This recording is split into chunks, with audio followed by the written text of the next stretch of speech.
বাহনখন সঁচাই বৰ আগৰ 80-90 দশকৰ যিখন বাহন সঁচাই বৰ সুন্দৰ বাহন আছিলে। এতিয়া যিবিলাক বাহন তাতকৈ বহুত মজবুত আৰু বৰ ভাল। ইয়াৰ ইঞ্জিন কণ্ডিশ্যন বহুত ভাল আৰু ইয়াক বেছি মানে মেইনটেনেঞ্চৰ বেছি প্ৰয়োজন নাই, বহুত কম খৰচত মেইনটেনেঞ্চ কৰিব পাৰি ইয়াক। আৰু সেইবাবে মই এইখন ৰাখিছোঁ কিয় এতিয়া প্ৰজন্মই এইবিলাক দেখা নাপাব, গতিকে সেইকাৰণে মই এইখন সযতনে ৰাখিছোঁ। বৰ্তমান চলাই আছোঁ, বৰ সুন্দৰকৈ চলি আছে আৰু বিশেষ খৰচা পাতি নাই ইয়াত। মাত্ৰ এতিয়া বাইক যিবিলাক ওলাইছে সেইবিলাকৰ যথেষ্ট খৰচা পাতি। এডাল কেবুল লগাবলৈ হয়তো বহুত পইচা, গতিকে এডাল কেবুলৰ মাত্ৰ 20 টকাতহে খৰচ হয়।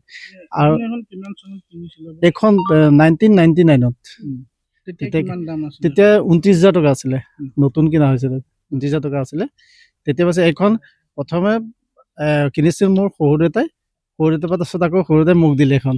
এতিয়া মই চলাই আছোঁ, বৰ্তমান চলি আছে। মোক যদিও বাইক এখন কিনিছিলোঁ, বাইকখন আকৌ মই বেচিলোঁ, কিন্তু মই এইখন এৰি দিয়া নাই।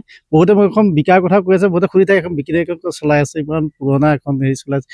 এইখনৰ যিটো আমোদ সেইটো হয়তো এতিয়া বাইকখনত বা এতিয়া স্কুটিখনত পোৱা নাযায়। আৰু ইয়াৰ যিটো মানে ইয়াৰ যিবিলাক মেটেলৰ বৰ মানে বহুত কমজুৰি নহয়। এই মেটেলবিলাক মানে এতিয়া আপুনি ইয়াক ভাল নতুন এতিয়া যিবিলাক চব ফাইবাৰ হয়, কিন্তু ফাইবাৰ নহয়। গতিকে ইয়াক ক'ৰবাত এক্সিডেণ্ট হ'লেও ই কোনো বেয়া নহয়, হয়তো ইয়াক পুতকাবিলাকত বৰিয়া পিঠাত ঠিক কৰি ল'ব পাৰে ধুনীয়াকৈ। মানে এখন পুৰণি বাহন আপুনি স্মৃতিৰ কাৰণে বৰ্তমান হয় হয়, স্মৃতিৰ কাৰণে ৰাখি থৈছোঁ। নতুন প্ৰজন্মই দেখক এইবিলাক আগৰ প্ৰজন্মৰ বস্তুবিলাক কেনেকুৱা আছিলে, সেইকাৰণে মই ৰাখি থৈছোঁ। এইখন বৰ্তমান এতিয়া 45 দিয়ে। আগতে বেছি আছিলে, কিন্তু এতিয়া অলপ কমিছে। এতিয়া পেট্ৰলবিলাকতো অলপ হেৰি দিয়া হৈছে, মানে ইথানেলৰ কাৰণে এতিয়া সেইকাৰণে কমি গৈছে। এখন হয়তো এনেকুৱা ধৰণৰ এতিয়া ক'তো নোহোৱা হৈ গ'ল, ক'তো নাই চাগে। এতিয়া পাবলৈ নাই, খুব আছে একেবাৰে 2-এখন কেনেকৈ আছে, কিন্তু একেবাৰে নাইকিয়াই হৈছে প্ৰায়। দাদা 80-90 দশকৰ এখন দুচকীয়া বাহন, আৰু সেই বাহনখন ক্ৰমাৎ নোহোৱা হৈ গ'ল। দেখিবলৈ পোৱা গৈছে যে এতিয়া সেই বাহনখন নোহোৱা হৈ গ'ল। বিজ্ঞানসন্মতে বহু বাহন ওলালে আৰু সেই বাহনখনৰ বহুত স্মৃতি জড়িত আছিলে, কি ক'ব? হয়, মানে অল্ড ইজ গ'ল্ড বুলিয়ে কয়।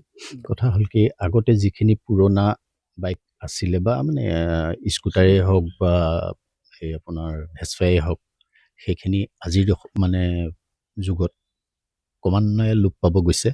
কথা হ'ল কি, যিকেইখন আছে সেইকেইখন আটোমটোকাৰিকৈ ৰাখিবলগীয়া হৈছে, কাৰণ যিকেইজনে চলাইছে, যিকেইজনে সোৱাদ পাইছে, সেইকেইজনে অতি ধুনীয়াকৈ ৰাখিছে, অতি মৰমৰে ৰাখিছে। আৰু আজি যি বাইক ওলাই আছে তাৰ তুলনাত সেইকেইখন মানে অতি সুন্দৰ বুলিয়ে ক'ব পাৰি, কিয়নো মই চলাইছিলোঁ এটা সময়ত, মানে ভাল আছিলে।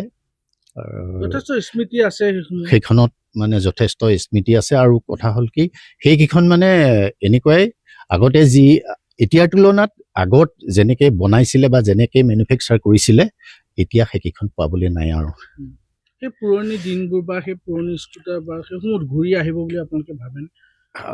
আশাটো কৰিব নোৱাৰি, কাৰণ পুৰণা বস্তুখিনি এতিয়া মডিফিকেশ্যন কৰিছে, কৰি পেলাই অলপ অত্যাধুনিক কৰি নতুনকৈ বজাৰত উলিয়াইছে। কিন্তু কথা হ'ল কি, সেই পুৰণাখিনি মানে সমান হ'ব নোৱাৰে আৰু।